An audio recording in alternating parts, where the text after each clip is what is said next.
আওয়ামী লীগ আবার ফিরবে কিনা, ফিরলে কি রূপে ফিরবে? আর কোনো জাতির পিতা বোঝা দরকার নেই, আমরা এই জাতির পিতা। আমি মনে করি মুজিব সব করেছে, তুই কেন মনে করবি? তোর মনে করার দরকার কি? আমার ভাই মন্ত্রী, হ্যাঁ, আমার শ্বশুরের দুলাভাই হলো এমপি। সো আমার এখানে যারা গর্ব করবে ফুটানি দেখবে তারা প্রত্যেকে ফকির।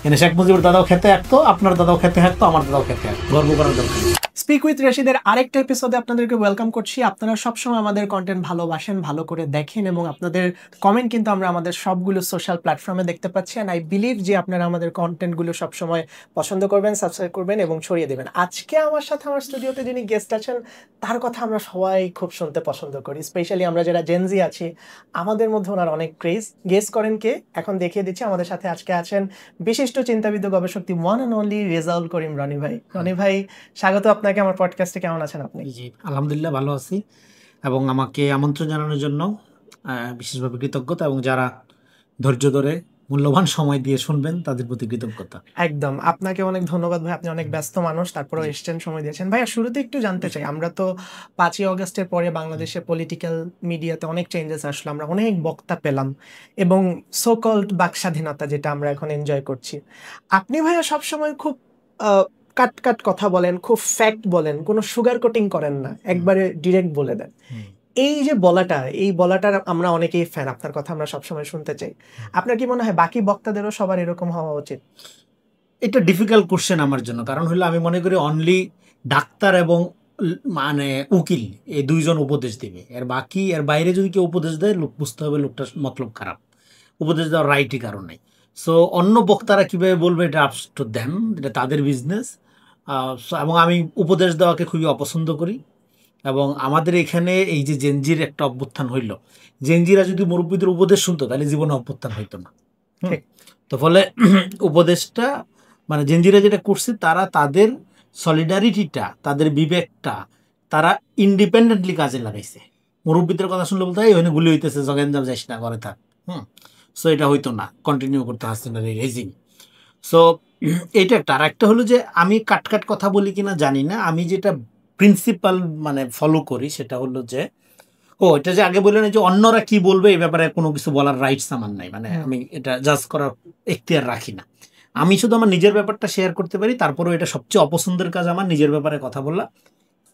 কারণ হইলো যে নিজের ব্যাপারে বলার কিছু নাই আর কি। হ্যাঁ, আমি যদি ওরকম, আমি এখনো পর্যন্ত কোনো কাজকর্ম শুরু করি নাই। যে সমস্ত কথাবার্তা বলতেছি সেগুলো হইলো আমি কিছু জিনিস, কিছু আইডিয়া নিয়ে কাজ করি লম্বা সময় ধরে, সেগুলো আমি খুবই র্যাটোরিক্যালি, সুপারফিশিয়ালি, খুবই সস্তা হালকাভাবে মাত্র বলা শুরু করছি। বাট এইটা ওরকম কোনো আহামরি গুরুত্বপূর্ণ কিছু না, গুরুত্বপূর্ণ কাজ আমাকে করতে হবে সামনে। সো এইটা গেলো একটা দিক। আরেকটা হলো যে হ্যাঁ, কাট কথা বলার যে ব্যাপারটা, এটা হয়তো অনেকে পছন্দ করেন, কিন্তু এটা কাট কথা বলার মূল সূত্রটা হলো সেটা হলো আমি আমার দিক থেকে সবসময় ট্রুথফুল থাকার চেষ্টা করি। আমি যেটা বলি সেটা হলো সত্য বলি, আর যেটা মনে করি যে মিথ্যা বলতে হবে এটা বলি না, মানে স্ট্রেট বলবো না এটা। এবং এইটা হলো একটা সক্রেটিসিয়ান মেথড, মানে ডেঞ্জারাসলি ট্রুথফুল থাকার চেষ্টা করা। এবং কখনোই আমার মধ্যে কোনো সেলিব্রিটিজম, মেইন স্ট্রিমে বিশাল কিছু হইতে হবে, মানুষ আমাকে জনপ্রিয় বলতে হবে, এই করতে হবে, হ্যাঁ, এই সমস্ত আমার কোনো কিছু তোয়াক্কা নেই। সারা বাংলাদেশের মানুষ যদি আমার বিপক্ষে যায় আমি সত্যের পক্ষে থাকবো, এবং সারা বাংলাদেশের মানুষ যদি আমার মাথায় তুলে নাচে তাতেও আমার কিছু আসে যায় না। হ্যাঁ, সো কারণ এখানে আমি জানি যে এখানে হিরো আলমের দেশ। হ্যাঁ, সো এখানে সেলিব্রিটি হওয়ার কিছু নাই। এটা অনেক মূল্যবান কথা, হিরো আলমের দেশ, সেলিব্রিটি হওয়ার কিছু নেই। ভাইয়া, একটু ডিপ স্টেট অ্যানালাইসিসে যাই। সো ভাইয়া, 5 তারিখের পরে তো আমরা বাংলাদেশে একটা নতুন ওয়েদার দেখছি, পলিটিক্যাল, আমাদের অনেক দল, অনেক মত, অনেক নেতা, এবং নতুন নতুন চেতনাও কিন্তু তৈরি হয়েছে, আমরা নতুন চেতনা দেখছি। তো আওয়ামী লীগ সবসময় মুক্তিযুদ্ধের চেতনা বিক্রি করে খাইছে, এটাতে কোনো সন্দেহ নেই, এটা আমরা সবাই জানি। আপনিও অনেকবার আপনার অনেক কথা বলছেন। আপনার কি মনে হয় না যে 5ই অগস্টের পরে যে নতুন দলটা আসলো বাংলাদেশে, যেটা হয়তো বাংলাদেশের মানুষের অনেক এক্সপেকটেশনস, ইতিহাসের সর্বোচ্চ সাপোর্ট নিয়ে একটা দলের প্রকাশ, তারাও এখন আস্তে আস্তে নতুন জুলাইয়ের চেতনা বিক্রি করছে, এটা কি আপনার মনে হয়? না, এটা তো আমরা প্রথম দিন থেকেই বলছি, যখন এখানে মাস্টারমাইন্ড তত্ত্বটা, প্রথম ক্রিটিকটা পাবলিকলি আমি করছিলাম ঢাকা ইউনিভার্সিটির বক্তৃতায়, একদম পরপরই আর কি। তারপরে তো এটা হইলো, সেটা হলো যে আমরা একটা আওয়ামী প্রবণতা, মানে একটা ইতিহাসকে আমরা কিভাবে দেখবো সেইটা আমাদের খুব গুরুত্বপূর্ণ। এটা আমি বহুবার বলছি, আমাদের কোনো ইতিহাস নেই, আছে কতগুলো ইভেন্ট, এবং সেই ইভেন্টগুলো আমরা পূজা করি।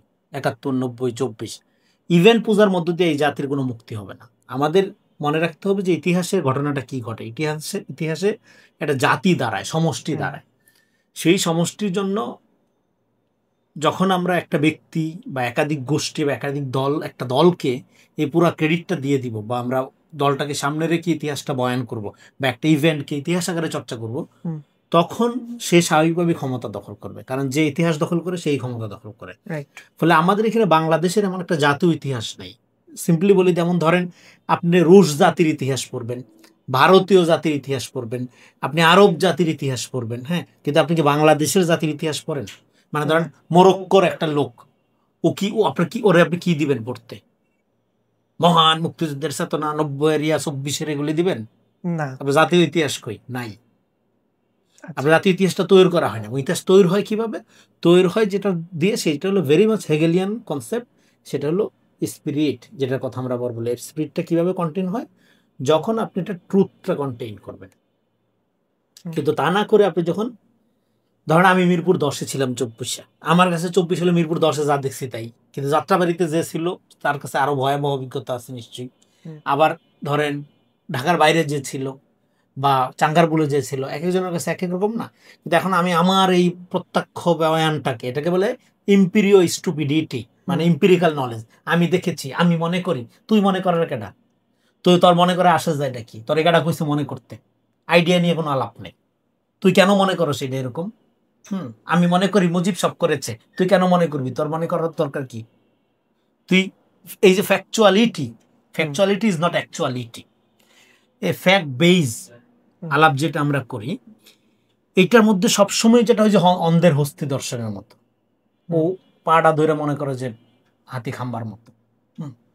কিন্তু তার মানে কি, যে সমষ্টিকে ধরবার জন্য আপনাকে কি করতে হবে? হ্যাঁ, এইগুলো লাগবে আপনার, হ্যাঁ, যাত্রাবাড়ির ঘটনা, অমুক জায়গা, অমুক সেক্টর, তমুক, এগুলো লাগবে আপনার। কিন্তু মূলত যেটা লাগবে সেটা হলো এই যে অ্যাবস্ট্রাকশন, এটার যে পোয়েটিক বিউটি, এটা যে ট্রুথফুলনেস, এটা যে মানে এই যে কর্তাসত্তা, কালেকটিভ কর্তাসত্তা, এটা ধরার জন্য এটা স্পিরিটটা ধরতে হবে আপনার। এবং স্পিরিটটা গোটা জাতির, কোনো দলের না, কোনো ব্যক্তির না, গোটা জাতির অর্থে। তো ফলে ওইভাবে যদি আপনি ইতিহাসের প্রজেক্ট না নেন, তাহলে এটা জাতির ইতিহাস হবে না, ওটা আওয়ামী লীগের ইতিহাস হবে, এনসিপির ইতিহাস হবে, হ্যাঁ, জামাতের ইতিহাস হবে, এবং ন্যারেটিভ পলিটিক্স। এটা লম্বা আলাপ, এখানে থামলাম। ন্যারেটিভ পলিটিক্সের দুনিয়া শেষ, থ্যাংক ইউ দেরিদা। এবং আফটার এই ডিকনস্ট্রাকটিভ ওয়ার্ল্ড আর ন্যারেটিভ পলিটিক্স কেউ খায় না। জেনজির যে অভ্যুত্থানটা হয়েছে, এটা 54 বছরের যে ন্যারেটিভ পলিটিক্স, এটার বিরুদ্ধে অভ্যুত্থান হয় নাই? হ্যাঁ, হয়েছে। আওয়ামী লীগ তো একটা ট্রেন্ড বানাই ফেলছিল, যে কতগুলো পচা ইউটিউবার, সেলিব্রিটি তথাকথিত, এগুলি নিয়ে হাসিনা একসাথে ছবি টবি তোলা, তাদেরকে এই সেলিব্রিটিজমটা বিক্রি করে ফ্যাসিজমকে সে সামাজিকীকরণ করার চেষ্টা করছে না, কিন্তু এগুলো ওয়ার্ক করে নাই। তো কেন করেনি? যে ন্যারেটিভ পলিটিক্সটা ভেঙে দিছে না, এটা বিশ্বাস তো করেনি। তার মানে 5 তারিখের পরে আমরা একটা পোস্ট ন্যারেটিভ যুগে প্রবেশ করছি। হ্যাঁ, আমার গ্র্যান্ড ন্যারেটিভের দরকার নেই। আমাদের যেটা দরকার ট্রুথফুলনেস, যেটাকে আমরা বলতেছি ভ্যালু বেসড। রাষ্ট্র হবে ভ্যালু বেসড, ইডিওলজি থাকবে সমাজে। তোমার ইডিওলজি মানে ইডিওসেন্ট্রিক মানুষগুলো সবসময় স্টুপিড হয়, যে যত মহান ইডিওলজি ধারণ করুক না কেন। কেননা ও মনে করো ইডিওলজিটা মহান, আর আরেকজনেরটা হইলো খুবই পচা, ভালগার, সো এটাকে দমন করা যায়। ফলে ফ্যাসিজমটা শুরু হয় যখন আপনি নিজেকে সুপিরিয়র মনে করবেন। এবং এই সুপিরিয়রটা তৈরি হয় কিভাবে? ইতিহাসে আমার কন্ট্রোল, আমি করছি এটা, এই যে আমি করছি, এটাই হলো আমাদের সর্বনাশের গোড়া। আমরা ভুলে গেছি, আমরা ব্যক্তি ওই এক আঙ্গুল দেখি। ফলে এই যে পার্সনিফিকেশন, তখন আমরা রাষ্ট্রকেও পার্সোনাল বানাই ফেলি। আমার ভাই মন্ত্রী, হ্যাঁ, আমার শ্বশুরের দুলাভাই হলো এমপি, সো আমার এই যে টুঙ্গিপাড়ার মডেল, এটা তৈরি হয় ইতিহাস সম্পর্কে আমাদের যে মূর্খতা, কালেকটিভ মূর্খতা, এটার কারণে। এই জন্য আমাদের কোনো ইভেন্টের দলীয় পূজা, ব্যক্তি পূজার বাইরে এই যে স্পিরিট, এই যে কালেকটিভ কর্তাসত্তা, এই জন্য আমার যে কথাটা বলছিলাম আমি, যে এই অভ্যুত্থানের ক্রেডিট বা কৃতিত্ব শুধুমাত্র শহীদদের, জীবিত কোনো লোকের আর কোনো ক্রেডিট নেই, আছে শুধু দায়িত্ব, তাই না? একদম। তার মানে এই জায়গা থেকে যখন আপনি প্রজেক্ট করবেন, তখন কিন্তু আপনার লজ্জা হবে যে আচ্ছা আমি এটা দাবিটা করি কেমনে, হ্যাঁ। এবং ইতিহাসটা দখল করার মধ্যে দিয়ে এর একটা বয়ান তৈরি করে তারপরে তার আলোকে ক্ষমতার রাজনীতি করা, নিজেদের লোককে ফ্যাসিলিটেট করা, এই যে নষ্ট প্রক্রিয়া, সেই প্রক্রিয়ার বাইরে আপনার নেশনটা কখন যাবে? যখন আপনি ইতিহাসের এই মালিকানাটা পাবলিককে ফেরত দিতে পারবেন, সমস্ত দলের, আপনার দলের একার না। এই জন্য আমাদের একটা জাতীয় ইতিহাস প্রকল্প লাগবে। এই জন্য 5 তারিখের পরে আমাদের একটা গুরুত্বপূর্ণ ডিউটি, দায়িত্ব হলো আমাদের একটা ন্যাশনাল হিস্টোরিওগ্রাফি তৈরি করা, 71কে রেস্কিউ করা, আওয়ামী ন্যারেশন থেকে জাতীয় ন্যারেশনে আনা, অ্যাট দ্য সেম টাইম 24 কারো বাপদাদার সম্পত্তি না, অবশ্যই। এবং 24 দিয়ে যারা 71-কে বাইপাস করতে চায়, জাতির পিতা মেজর ডালিম বানাইতে চায়, ওই জায়গা থেকে এনে রিয়েলি 24টাকে একটা এটা যে আমাদের কালেকটিভ কর্তা সত্তার যে স্মরণ, এবং জেনজি এই জেনারেশনের, এটা একটা জেনারেশনাল মুভমেন্ট, যেটা আমি বারবার বলি। কেন এই জেনারেশনের সাথে এই যাপিত সময়ের, এই কন্টেম্পোরারি টাইমের সংযোগটা সে রক্ত দিয়ে করছে। আগের যে সময়টা ছিল, মানে ধরেন আপনারা ধরেন এখন যাদের বয়স 75-80, তাদের প্রত্যেকেরই কিন্তু 71-এর ব্যাপারে একটা পজিশন আছে। ঠিক। যে 71-এর বিরোধী ধরেন একটা জামাতে দল বড় নেতা, 71-কে সে মনে করে যে একমাত্র কালপিট, হ্যাঁ, তারও একটা পজিশন আছে 71-এর ব্যাপারে। তার মানে তার জন্য, তার জীবনের জন্য 71 একটা ইভেন্ট। তারপরে ধরেন আরো যারা জেনজিদের পিতামাতা যারা 24 তাদের, 90 তাদের জন্য একটা ইভেন্ট। তো ফলে 24 এই যে নতুন জেনারেশনটা, যেটা মানে 90-এর পরে দীর্ঘ ফ্যাসিবাদের মধ্য দিয়ে বড় হইল, তারা দেখলো মিথ্যা এখানে রুল করে, তাদের সাথে এই সময়ের একটা কি বলবো যে এমন একটা সম্পর্ক তৈরি হয়েছিল যে এই সময়টাকে সে ওন করতে পারতেছিল না, কারণ এই পুরো সময়টার মধ্যে রুল করতেছে মিথ্যা। ফলে তার কোনো বিলঙ্গিং তৈরি হয় না এই সময়ের সাথে, মানে এই কারেন্ট টাইমের সাথে। এই বিলঙ্গিংটা তৈরি হয়েছে 5 তারিখের অভ্যুত্থানের পরে। ফলে ইতিহাসে বা এই সময়ের সাথে তার যে সম্পর্ক, জেনজি যে সম্পর্ক স্থাপন, সেটা সে রক্তের মাধ্যমে করছে, এটা কারো দয়া দাক্ষিণের মাধ্যমে করেনি। ফলে আগামী দিনের ইতিহাস ডেফিনেটলি এইটা, এই যে 5 তারিখের পরে এই জেনারেশন যে নতুন করে তার সময়ের সাথে সম্পর্ক স্থাপন করলো রক্তের, জীবন দিয়ে, রক্ত দিয়ে, ফলে সে কি চায় না এটা সে জানে, কি চায় এটা আমাদের করতে হবে। তো ফলে এই যে ঘটনাটা ঘটে গেল, এটাকে বলে প্যারাডাইম শিফট ঘটনা। ফলে আপনি চাইলেও আর 5 তারিখের আগে বাংলাদেশকে নিতে পারবেন বা যাবে না। এখন কথা হলো এই যে ঘটনাটা ঘটলো, এই যে কালেক্টিভ, এই যে সলিডারিটি ঘটাইলো, হ্যাঁ, নন পার্টিজান ওয়েতে, ব্যক্তি চিন্তার ঊর্ধ্বে উঠে, এটাকে আপনি যখন আপনার ব্যক্তি, আপনার পার্টির সম্পত্তি আকারে ন্যারেট করার চেষ্টা করবেন, আপনি ঠিক আওয়ামী মডেল ফলো করতেছেন। 71-এ আওয়ামী লীগ যেটা করছিল, টুঙ্গিপাড়া এখানে হেমা মালিনীর গান টান শুই না নাইসা আইসা পরে বড় মুক্তিযুদ্ধ যেরকম হয়ে গেছিল, এট দ্য সেম টাইম আপনি, হ্যাঁ, ওরে আমার গুপ্ত, ওরে আমার সুপ্ত, এখন আপনি বিপ্লবী, হ্যাঁ, এই যে মডেলটা আপনি চালু করতেছেন, এটা আওয়ামী মডেল। পারফেক্ট ভাই। মুক্তিযুদ্ধের চেতনা নিয়ে যখন কথা উঠলো, আমি এখানে একটা ওদের যে ডাবল স্ট্যান্ডার্ড, এটার কথাটা একটু তুলে আপনি এটাকে একটু জাজ করবেন। ধরেন আমরা এই যে 15ই আগস্ট গেল, আমরা কিন্তু অনেক বঙ্গবন্ধু প্রেমীকে দেখছি, এবং যারা ধরেন আমি এমন মানুষও দেখছি যে যারা কোনোভাবেই পলিটিক্সের সাথে জড়িত না, ওর কোনো লসও না, এবং জুলাই আন্দোলনও সক্রিয় ছিল, তারা বলে যে আমি বঙ্গবন্ধুকে ভালোবাসি, পোস্ট দিছে জাতির পিতা, এবং ওগুলার পিছনে কোনো পিআর ক্যাম্পেইন এনে নিজে থেকেই তারা দিছে। তো তারা বলে তারা মুক্তিযুদ্ধের সর্বাধিকরণে বিশ্বাস করে। তো একই মানুষ যখন এই যে কয়েকদিন আগে আমাদের বীরশ্রেষ্ঠ মতিউর রহমানের মৃত্যুবার্ষিকী গেল, কোনো আওয়াজ নেই। তো এই যে যারা ডাবল স্ট্যান্ডার্ডের মানুষজন, এরা কি আমাদের জন্য ক্ষতিকর না? ক্ষতিকর মানে কি, বাংলাদেশকে আজকে এই জায়গায় আনার পিছনে এইটাই তো দায়ী। শেখ মুজিবুর রহমানের অবদানটাকে এটা ইতিহাস বিচার করবে। উনি 71-এর আগে ডেফিনেটলি এক ধরনের রোল প্লে করছে। 71-এর পরে ওনার হাত ধরে ফ্যাসিজম, ওনার হাত ধরে স্বৈরতন্ত্র, বিচার বহির্ভূত হত্যাকাণ্ড, এগুলো সব শুরু হয়েছে। তো এখন শেখ মুজিবুর রহমানকে এখানে একটা যে বঙ্গবন্ধু করে তোলা, এই যে সাহিত্যিক প্রচেষ্টা, এই জন্য এখানকার কবি সাহিত্যিকদের ধরে ধরে আগে বিচার করতে হবে। তোরা যে হাজার হাজার পৃষ্ঠা লিখলি, খরচ করে এই যে ট্রেন্ড বানাই ফেললে, এই যে যারা করলো, আপনি বলতেছেন কোনো পিআর ক্যাম্পেইন নিজের আবেগের থেকে করছে, হয়তো জুলাই আন্দোলনে অংশ, তারপর তার আবেগ মুজিবের জন্য কান্দা উঠছে, যে এই যে ওর আবেগ, ওরা এত আবেগ থেকে আসলো, ওরা এত আবেগ থাকবে কেন? ওর আবেগ থাকবে কারণ ওরা অশিক্ষার থেকে আসছে, ওরা কুশিক্ষার থেকে আসছে। কুশিক্ষাটা কি? এটা নিচ্ছে একটা ভালো কথা বলছিল, যার ভালো বাবা নাই, যার ভালো পিতা নাই, তার একটা পিতা আবিষ্কার করতে হয়। সো ওর হয়তো বাবার ক্রাইসিস আছে, ওর আবেগ বেশি, ওর বাবার সাথে হয়তো দূরত্ব আছে, এজন্য আর একজন আব্বা ডাকতে হয়। এটা অভ্যাস, এটার সাথে রাজনীতির কোনো সম্পর্ক নেই। আচ্ছা, ইতিহাসের আর কি বলবো, মানে ইতিহাসে যদি মিনিমাম কোনো রিডিং থাকে, একটা লোক তো এরকম মুজিব ফ্রিক হইতেই পারে না, নো ওয়ে, কোনো সুযোগ নাই তার হওয়ার। ও রিয়ান্না ফাল্লাসির সাথে তার যে ইন্টারভিউটা, ওটা বললেই তো বোঝা যায় ডেঞ্জারাস লোক, কোনো সুযোগ নেই। সিম্পলি এটা একটা ট্রেন্ড, অভ্যাসের কারণে। ওর বাবা কি একটা আবেগ না, মানুষের বাবা থাকবে, একটা আইডিয়াল পিতা থাকবে, ওর বাপ হয়তো ওরকম আইডিয়াল না, এই জন্য ওর বাবা খুঁজতে হয়, বাবা বানাইতে হয়। এই এটা আব্বাতন্ত্রের একটা ক্রাইসিস, এটা ভেরি মাচ এটা একটা সাইকোলজিক্যাল সমস্যা হইতে পারে। ভাই আপনি একটা কথা সবসময় বলেন যে আমাদের দেশে যারা বামপন্থী ঘরানার রাজনীতিবিদ, এরা সবসময় লীগকে শক্তিশালী করছে গত 16 বছরে, 15 বছরে, 16 বছরে। তো এখন আমরা ধরেন বামপন্থী বাদ দিয়ে একটু যদি অপোজিটে তাকাই, ডানপন্থী ইসলামিক দল, আপনি ধরেন হেফাজত ইসলামের কথাই ধরেন। হেফাজতের যে মামুনুল হক, উনি কিন্তু প্রথম আলোর একটা ইন্টারভিউ নিজেই বলছিল যে আমরা আওয়ামী লীগের সাথে মিলেছিলাম, পেট্রোনাইজ করছি, কারণ এটা আমাদের রাজনৈতিক কৌশল ছিল, আমরা আওয়ামী লীগের থেকে সেফ থাকার জন্য, কারণ ওই সময়টাতে আমাদের এটা করা ছাড়া কোনো উপায় ছিল না। তাহলে আওয়ামী লীগকে যদি বাম শক্তিশালী করে থাকে তাদের কথা দিয়ে, আপনার মত অনুযায়ী, তাহলে এই ডানপন্থী যে দলগুলা হেফাজত ইসলাম, এরাও তো আওয়ামী লীগকে শক্তিশালী করছে, আপনি তো তাদেরকে নিয়ে কখনো কিছু বলেন না। কে বলছে?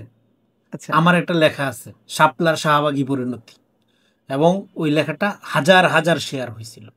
আচ্ছা যখন তারা কওমি জননী উপাধি দিল, হুম, তখন আমি যখন শাপলার শাহবাগী পরিণতি লিখলাম, হ্যাঁ, হুম, তখন অনেকেই খুব রাগ করছিল, অনেকে খুব আহত হয়েছিল। হুম, ওখানে আমি আপনি যে প্রশ্ন করলেন, আমি ধৈরা ধৈরা এগুলোর উত্তর দিছি, এবং আমি বলছি হেফাজতের এই আওয়ামী লীগের সাথে কম্প্রোমাইজটাকে আমি কি বলছি জানেন? আমি বলছি, দেখেন, আওয়ামী লীগ হলো একটা ল্যাট্রিনের মতো, এখানে যদি বগুড়ার খাঁটি দইও ফেলেন পুরাটা গু হয়ে যাবে। ফলে আপনি যত বড় সহি মামলা নাই হন, যখন আপনি আওয়ামী লীগের সাথে যাবেন আপনার পরিণতি একই হবে। সো ফলে আমি মনে করি যে, মানে আমি আমি আমার ব্যাপারে আমি এগুলো পরিষ্কার। হুম। হুম, তো বাংলাদেশে কোনো ডানপন্থা নেই। এখানে ডানপন্থা বইলা যেটা ক্লাসিক্যালি ডানপন্থার আইডিয়াটা ফ্রেঞ্চ রেভলিউশনের পরেই তো আমরা জানলাম।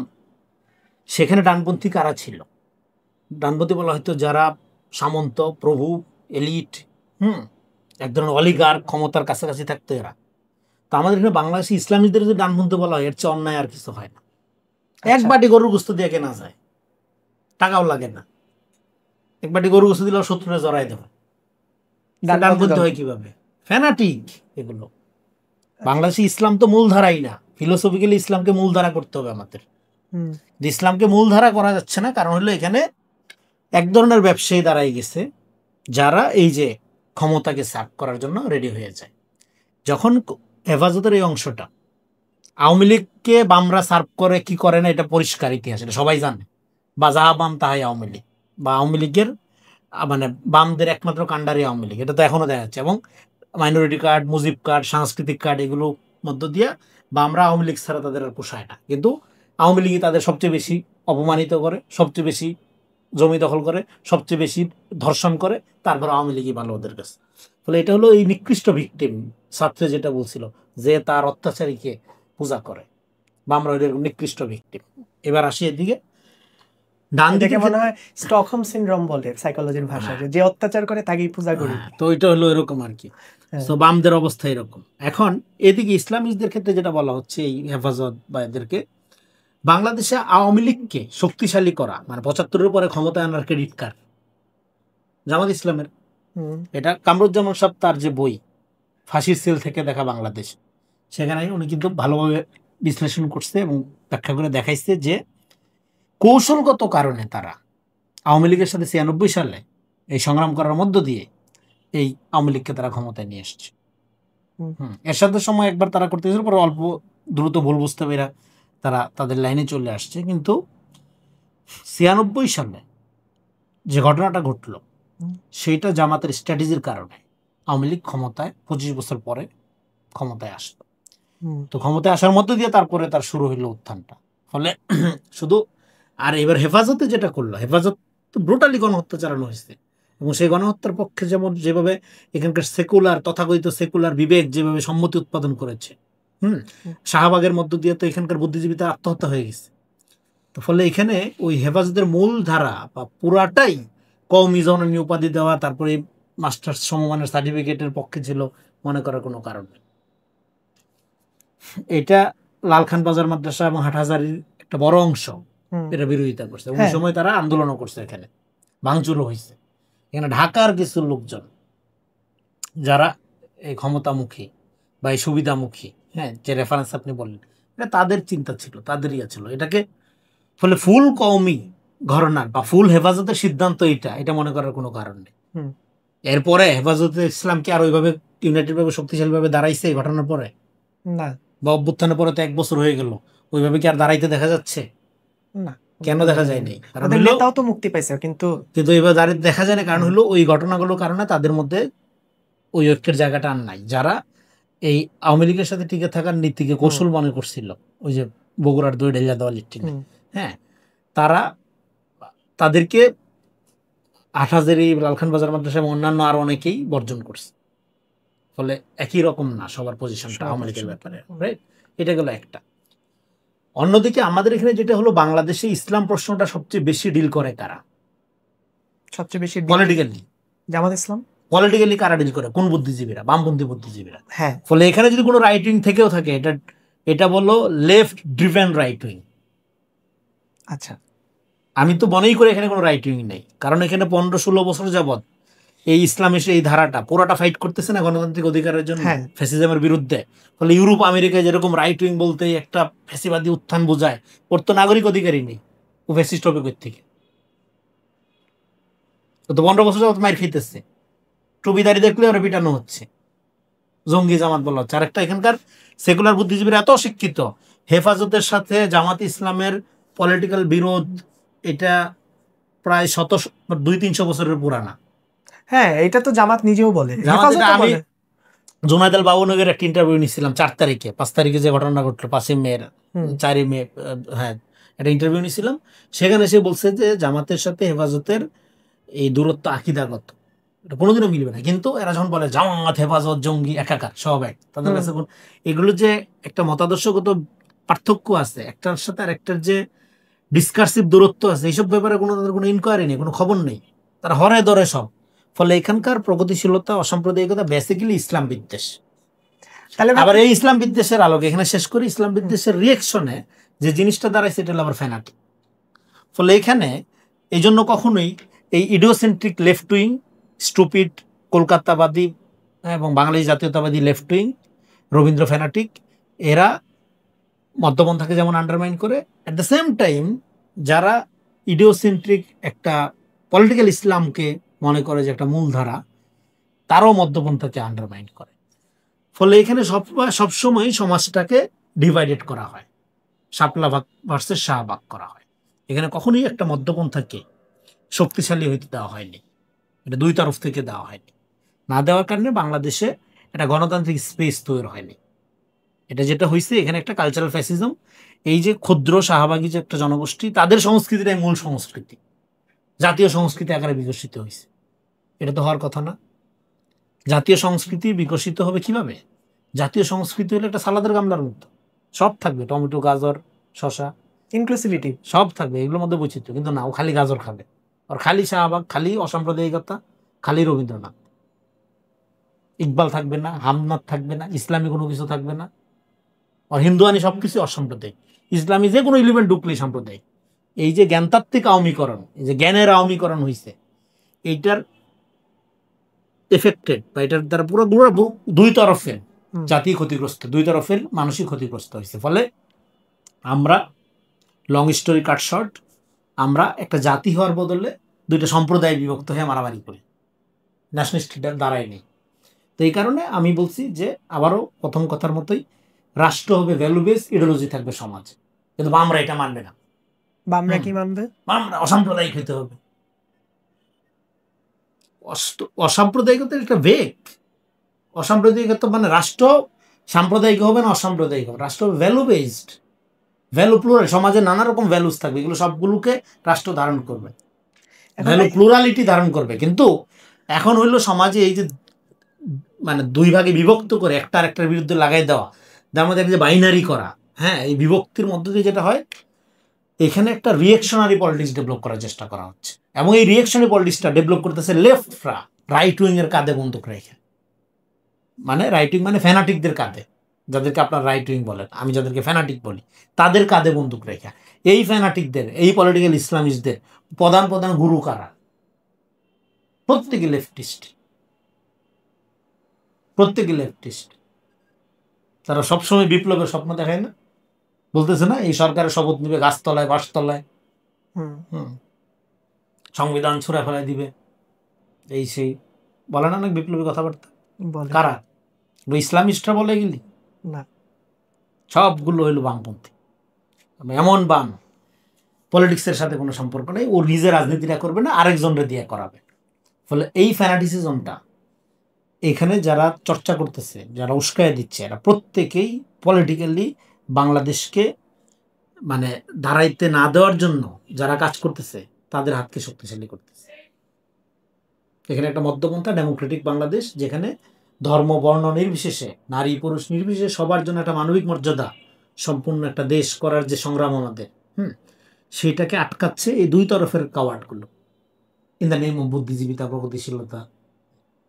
এখন ভাই তাহলে প্রগতিশীলতা, বুদ্ধিজীবিতা, এগুলো তো আমরা একটা নেশনের ব্যাকবোন হিসেবে জানি, এগুলো তো আমাদের জন্য অভিশাপ এগুলো।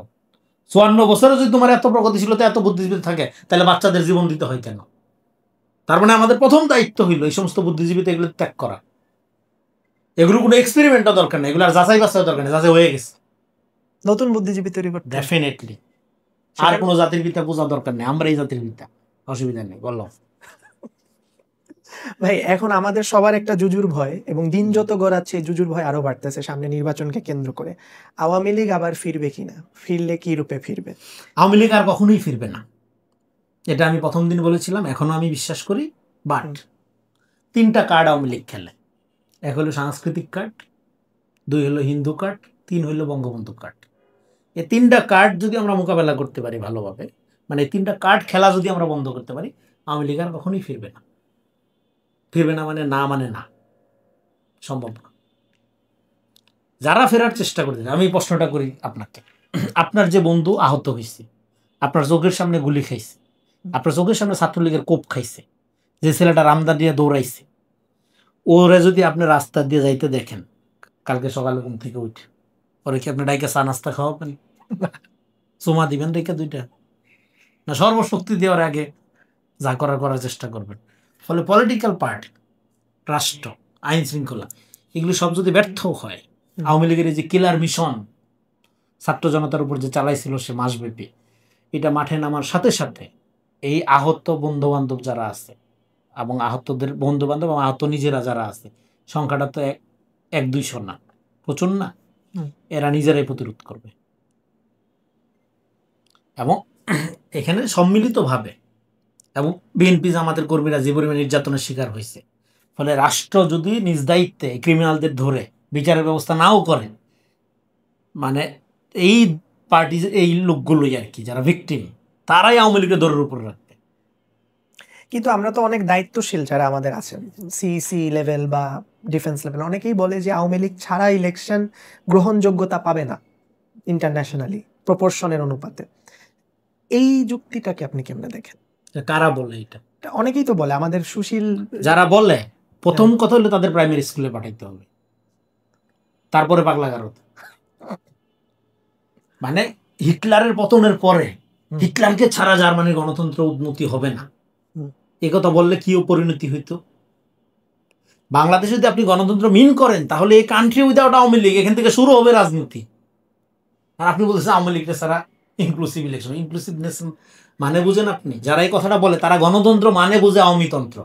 আমি বলি না আমাদের গণতন্ত্রের আওয়ামীকরণ হয়েছে, এখানে সবাই এখন আওয়ামী লীগের পর লিস্টটা করার চেষ্টা করতেছে, এই কারণে এই কথাটা বলার সুযোগ পাচ্ছে। আপনি যে রিয়েলি নাগরিক ভিত্তিক একটা রাষ্ট্রের ফয়সালার দিকে যাইতেন, এই কথাটাই উঠতো না। কিন্তু আপনি নিজেও এখনো ক্যাডার ভিত্তিক রাজনীতি করেন, আপনি নিজেও আওয়ামী লীগের সময় আওয়ামী লীগ ছিলেন, আন্দোলনের সময় বিপ্লবী, এখন আপনি এসে নিজের আত্মপরিচয় প্রকাশ করছেন। তো ফলে আপনি নিজেও মনে করেন যে আপনি সবচেয়ে সেরা, আপনি নিজেও আপনার সমালোচনা করলে 1000 ভোট আইডি লাগাই দেন। ফলে আওয়ামী লীগ যা যা করতো এই সব রাজনীতি আপনি করতেছেন, আবার আপনি নিজে সবচেয়ে বড় আওয়ামী বিরোধী, ভারত বিরোধী, ডাবল স্ট্যান্ডার্ড। তার মানে এই যে আওয়ামী লীগ তো চর্চা হচ্ছে, ফলে আওয়ামী লীগের এই লোকগুলোই বলার চেষ্টা করতেছে যেহেতু এখানে আওয়ামী লীগের কালচার আছে, আওয়ামী লীগের রাজনীতি অন্যরা করতেছে, তাহলে আওয়ামী লীগ করলে সমস্যা কি? এই জন্য এটা বলার সুযোগটা পাচ্ছে। কিন্তু তারপরেও এটা কখনোই ইনক্লুসিভ পলিটিক্সের নামে আওয়ামী লীগকে ফেরানোর চেষ্টা বা আওয়ামী লীগকে রেখে ইনক্লুসিভনেস বলে যারা, তারা ডেমোক্রেসি মিন করে না। তারা মিন করে এখানে আওয়ামী লীগ আসলে ভারতকে আপনার আনতে হবে, তাহলে এখানে ভারতকে বাংলাদেশের মানুষ মেনে নিবে কি না।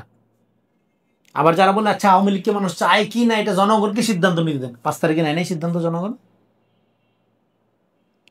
তার মানে যারা এটা বলতেছে তাদেরকে বলতে হবে এখানে আওয়ামী লীগ আসলে এখানে যেটা গণহত্যার পরিবেশ হবে, এখানে একটা রিয়েল গৃহযুদ্ধ যে শুরু হবে, এটা দায় তারা নিবে কিনা, 1 নাম্বার। 2 নাম্বার হইল আওয়ামী লীগ যে বলছিল তাদের 5 লাখ 10 লাখ লোক মারা যাবে ক্ষমতা শেষ হইলে, ক্ষমতা ছেড়ে দিলে, সেটা মারা গেছে না। ফলে যারা এই জিনিসটা বলতেছে এটা আওয়ামী লীগের লোকদের বুঝতে হবে এই 5 লাখ 10 লোকের জীবন হত্যার ষড়যন্ত্র তারা করতেছে, উস্কাচ্ছে। আপনি ও তো পালাই গেছে টাকা পয়সা নিয়ে মৌজ মাস্তি করবে ইউরোপ আমেরিকায়, কলকাতায়, হ্যাঁ, আর্ট ফিল্ম দেখতেছে, দেখা যাবে সন্ধ্যার সময় থিয়েটারে, আপনার এখানে নামাই দিবে, আপনি আসবেন, তারপর আপনি মাইর খেয়ে মরবেন। ফলে আওয়ামী লীগের লোকজনকে, আমাদের কাছে আওয়ামী লীগকে আমাদের ইন্টিমেট এনিমি, এটাকে রিকনসিলেশন করতে হবে যারা অপরাধ করেনি, আর যারা ক্রিমিনাল তাদের বিচার করতে হবে, এটা আমি বারবার বলছি। তো তা না করে আওয়ামী লীগকে নর্মালাইজ করার যে চেষ্টা যেসব বুদ্ধিজীবীরা করতেছে, তারা এখানে এই লোকগুলোর জীবন হুমকির মুখে ফেলানোর চেষ্টা করতেছে। এরা আলটিমেটলি আওয়ামী লীগকে ক্ষতিগ্রস্ত করতে চাচ্ছে। এই যে 5 লাখ 10 লাখ যেটা মরে নাই, এর মরার আয়োজন করতেছে এই কথা বললে। নিজেদের বিপদ নিজেরা ডেকে আনতেছে। ভাই একটু ডাকসু প্রসঙ্গে আসি, আপনার কাছে কি মনে হয় যে ডাকসু ইলেকশনের ক্ল্যারিটি আমাদের ন্যাশনাল ইলেকশনের ক্ল্যারিটি কেমন হবে, এরকম একটা রিফ্লেকশন দিবে? অনেকে বলে এটার সাথে রিফ্লেকশন থাকে, কিন্তু আমার মনে করি থাকা উচিত না। আচ্ছা, ডাকসু ঢাকা বিশ্ববিদ্যালয় বাংলাদেশ না। এবং আমি এই ধরনের স্টুডেন্ট উইং বা বিশ্ববিদ্যালয় কেন্দ্রিক রাজনীতিকে খুব একটা গুরুত্বপূর্ণ মনে করি না ন্যাশনাল পার্সপেক্টিভে। এবং যে ধরনের রাজনীতি ইউনিভার্সিটিগুলোতে থাকা উচিত, সেটা জ্ঞানভিত্তিক সাংস্কৃতিক চর্চার জন্য, সেটা পরবর্তী সময় অনেক পরে আইসা ন্যাশনাল রাজনীতিকে সমৃদ্ধ করতে পারে। কিন্তু কথা হলো, আমরা যেভাবে ইউনিভার্সিটিতে রাজনীতিকে একটা মানে নিজের দলের অবস্থান কায়েমের একটা পরীক্ষাগার হিসেবে দেখি, আমরা এটা অস্বাস্থ্যকর প্র্যাকটিস আর কি, এটা দরকার নেই থাকার। এবং ঢাকা বিশ্ববিদ্যালয়কে অনেক সময় অনেক ওভার রেটেড করা হয়, একটা ঢাবিয়ান সিন্ডিকেট তৈরি করা হয়। সো এইটার ওই রকম কোনো গর্ব নাই। পৃথিবীর অনেক বিশ্ববিদ্যালয়ে আমি গেছি, অনেক লোকজনের সাথে আমার কথাবার্তা বলার সুযোগ হয়েছে। ঢাকা বিশ্ববিদ্যালয়ের গর্ব, একটা বিশ্ববিদ্যালয় তো এটা, তাই না? তার একমাত্র গর্ব হওয়া উচিত হলো জ্ঞান প্রডিউস করা। হ্যাঁ, চা সিঙ্গারা প্রডিউস করা তার গর্ব হওয়া উচিত না, বড় নেতা প্রডিউস করাও তার গর্ব হওয়া উচিত না। সো এটা নেতা, ইতিহাস, হ্যাঁ, মধুর ক্যান্টিনে হাঁটলে মনে হয় যে কি হবে, কিছুই হবে না মধুর ক্যান্টিনে হাঁটলে, হ্যাঁ, ওর জ্ঞান বাড়বে না, আরো মূর্খ হবে সে পড়াশোনা বাদ দিয়ে ওগুলি করলে। ফলে এই ধরনের হাইপ থেকে আমাদের বাইরে হইতে হবে। বিশ্ববিদ্যালয়ের কাজ হলো জ্ঞান প্রডিউস করা। বিশ্ববিদ্যালয়ের কাজ এটা না যে আমি ইতিহাসের সতীকাগার হবো। হ্যাঁ, গণবসতির দেশ, ফাঁকা জায়গা নেই, এখানে ফাঁকা জায়গা, এই জন্য লোকজন যায়, কেওয়াজ করে। হ্যাঁ, তো এটাকে নিয়ে গর্ব করার কিছু নেই। সো এখানে এই যে হাইপ ডাকসু হচ্ছে, হোক, অসুবিধাকে ডর মতো হবে সারা বাংলাদেশের নজরে দিয়ে, সারা আর কোনো ইস্যু নাই, কথাবার্তা নেই, এত গুরুত্ব দেওয়ার কি আছে?